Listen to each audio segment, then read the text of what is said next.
Okay, I decided to do a video this evening. Out here working on my 4Runner.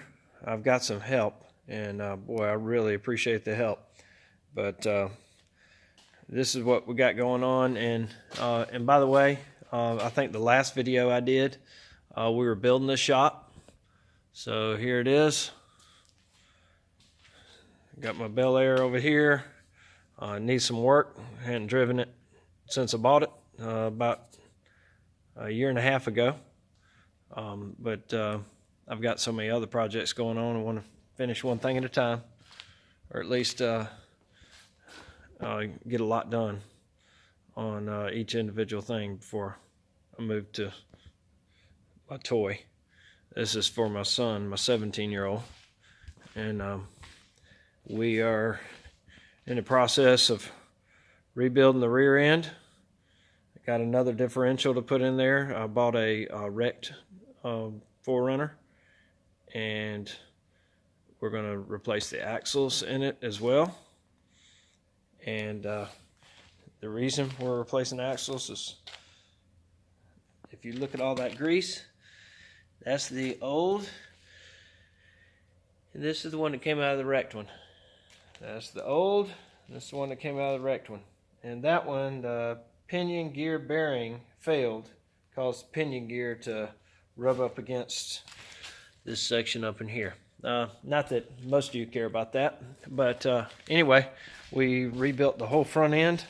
Me and my buddy Chris, appreciate your help, Chris, and put new lower control arms because they came with all the bushings and everything, brand new.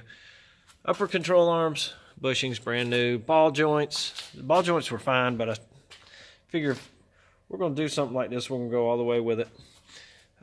We had to replace the axles, both sides. So we're just doing everything right, trying to. Went ahead and replaced the outer tie rod ends.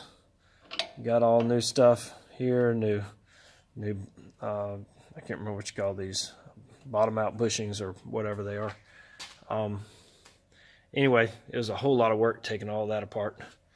But yeah, don't judge me for how messy this place is.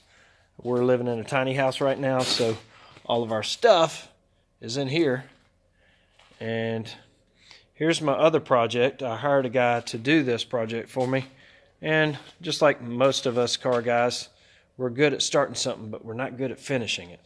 And so, guy sanded this down to bare metal and then left it in the shop. The shop owner said, hey, you need to get this guy's truck out of here, my truck. And he was talking to the guy that was building it for me. And the guy that was building it for me didn't tell me that the guy put it out in the rain under a tarp, bare metal. Didn't do any major damage, fortunately. My son had a dream, said, Dad, they left it in the rain. And I'm like, nah, there's no way. But they did. Anyway, here's a little bit of work that's been done on the 47 Dodge.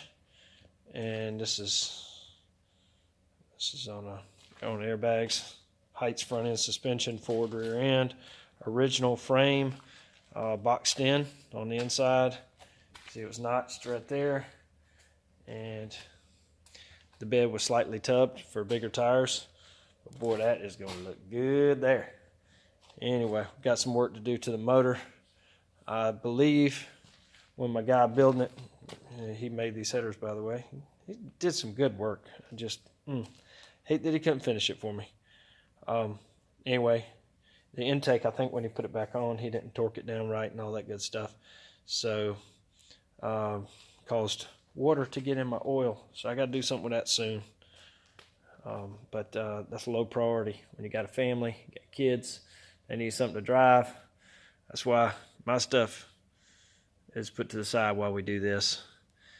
And I'll probably get to this one before I even attempt to jump on the 47 Dodge. But anyway, just kind of wanted to give you guys an update what's going on with me at my place.